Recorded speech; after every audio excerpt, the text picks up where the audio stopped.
The New England Patriots just spent an entire offseason trying to erase last year's nightmare, yet Pro Football Focus still hammered their wide receiver room with the 31st ranking in the league. Fans figured the painful memories of 1,700 receiving yards and only 10 touchdowns were buried. But this new grade feels like someone ripped the bandage off a fresh cut. What nobody is talking about is how a roster stacked with fresh talent can still look broken on paper, and that mystery is lighting up every Boston talk show tonight. Look at what changed. Drake Maye arrived as the chosen quarterback, Stefon Diggs limped back from his torn ACL looking faster than anyone expected, and the front office poured cash into Garrett Bradbury and Morgan Moses to fortify the line. On the practice field, the energy feels brand new, yet the national narrative screams old trouble. The shocking part is that one brutal rating could shove questions into every huddle and feed doubt into a rookie passer who has never played an NFL snap. So the real story begins here. Did New England rebuild a powerhouse that analysts just cannot see, or did they stack glitter on a cracked foundation that will crumble in Week 1? Next, we will pull apart every brick of this so-called upgraded offense to find out whether it can survive the first big hit or if the warning siren has already started flashing. But before we get into that, hit that like and subscribe button for more Patriots and all the NFL content. Let's aim for 500 likes on this video. The Patriots offense has been under a spotlight ever since Mike Vrabel stepped in and put his fingerprints all over it. This wasn't a minor tune-up, this was a teardown and rebuild. They brought in first-round pick Will Campbell to protect the blind side, handed the center job to veteran Garrett Bradbury, and added Morgan Moses on the right edge to bring muscle and leadership. The message was clear. If Drake Maye is going to work, he needs time, protection, and a system that doesn't fold after one missed block. So far, on paper, it looks like they finally got serious about the trenches. But protection means nothing if nobody gets open. That's where it gets tricky. The team's betting big on Stefon Diggs returning to form after a serious knee injury.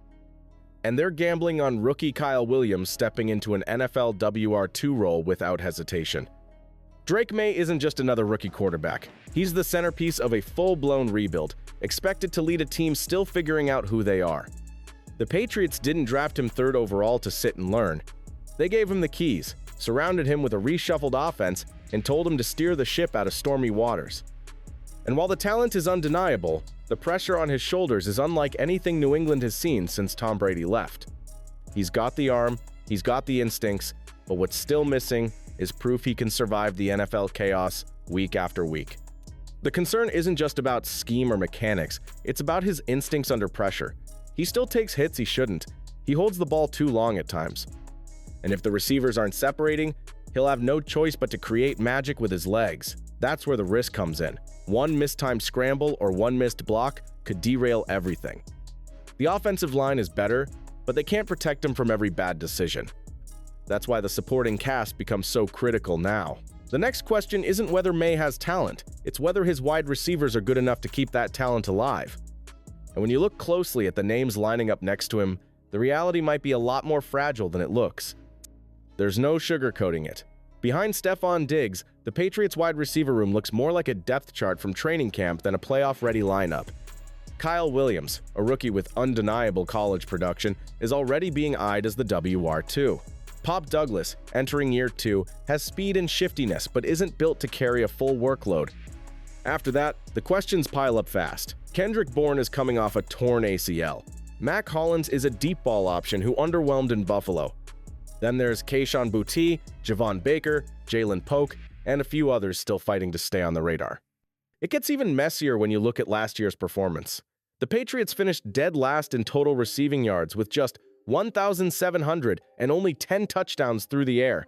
These aren't numbers from a bad year. These are numbers from a system that had no rhythm, no identity, and no real threat once teams took away the first read. That's what analysts are pointing to when they rank this unit near the bottom.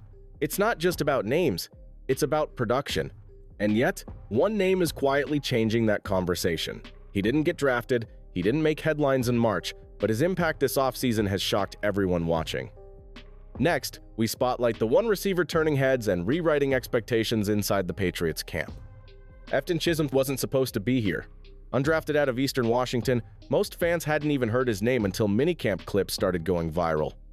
But inside Patriots facilities, his name is everywhere. Coaches are raving. Drake Maye is looking for him constantly. And Stefon Diggs, the team's WR1, has gone out of his way to praise the rookie's work ethic. Chisholm might be the most unexpected story in New England right now, and he's not just surviving camp. He's stealing reps from veterans. What makes Chisholm special isn't size or speed, it's separation and trust. At 5'10", he's built like a classic Patriots slot receiver, and his agility numbers and short area drills were among the best in this year's entire rookie class. He even broke Cooper Kupp's FCS record with a catch in 53 straight games. That consistency is translating. He's becoming the go-to safety valve every time the play breaks down, and that matters in an offense where timing, routes, and short bursts are everything. But here's what nobody expected. Chisholm's rise isn't just about his talent, it's also exposing how vulnerable the rest of the receiver room still is. The more he climbs, the more questions swirl about who's falling, and that leads to a tougher conversation, one filled with injuries, roster cuts, and decisions that might hit harder than fans are ready for. Training campaign is already creeping in, and it is thinning the Patriots' receiver room faster than any analyst forecasted. Jalen Polk's lingering hamstring forced coaches to stash him on the physically unable to perform list, removing a speedy option before pads even went on. Kendrick Bourne fights to regain burst after last season's knee surgery, but each limited rep reminds everyone that a full comeback is never guaranteed. Meanwhile, Mac Hollins grabs deep balls and drills, yet questions about his consistency still hover like a dark cloud. Add in ankle tightness for rookie Javon Baker, and you have a unit defined more by medical updates than highlight plays. Those absences shift the spotlight onto fringe names battling for survival. Kayshon Boutte must prove he is more than practice field potential, while Brendan Schooler occasionally auditioning on offense tells you coaches are testing any idea that might stick. The sudden elevation of Efton Chisholm III is no longer a surprise story, it is a necessity. Every solid catch he makes inches someone else closer to the chopping block, and veteran special teamers know that one unexpected slot standout can steal a roster spot they counted on. The balance between promise and panic is razor thin, and pads have barely cracked yet. All this turbulence rings loud in the front office. If trusted targets cannot get healthy fast, management has both money and motive to strike outside the building. Rumor lists already feature proven veterans who could slide right in and stabilize Drake Maye's rookie year. Now comes the part nobody can dodge: outcomes. Because all the signings, all the hype, and all the behind-the-scenes flashes only matter if they lead to wins. It starts with Stefon Diggs. He looks fast in drills, cuts with confidence, and says he feels ready. But the NFL doesn't care how a knee looks in June. If he can't stay healthy deep into December, the Patriots lose the one player that forces defenses to adjust. That alone could crash the offense before it finds rhythm. Then comes Kyle Williams. He dominated at Washington State, but college yards don't guarantee pro success. Can he handle press coverage from NFL corners? Can he read blitzes and adjust mid-play? Because if he can't, Drake Maye's rookie year gets a lot harder. And speaking of Maye, what happens when the game speeds up and the safety disguises start piling up? This team believes in him, but belief won't protect him if separation vanishes on 3rd and 8. So now it's all out there. The roster is stronger, the coach is tougher, the quarterback is promising, but one fragile unit, this wide receiver room, could decide the fate of the entire season. Will this be the year New England finally turns the corner, or are we just a few Sundays away from another script that ends in frustration? The answers are coming fast.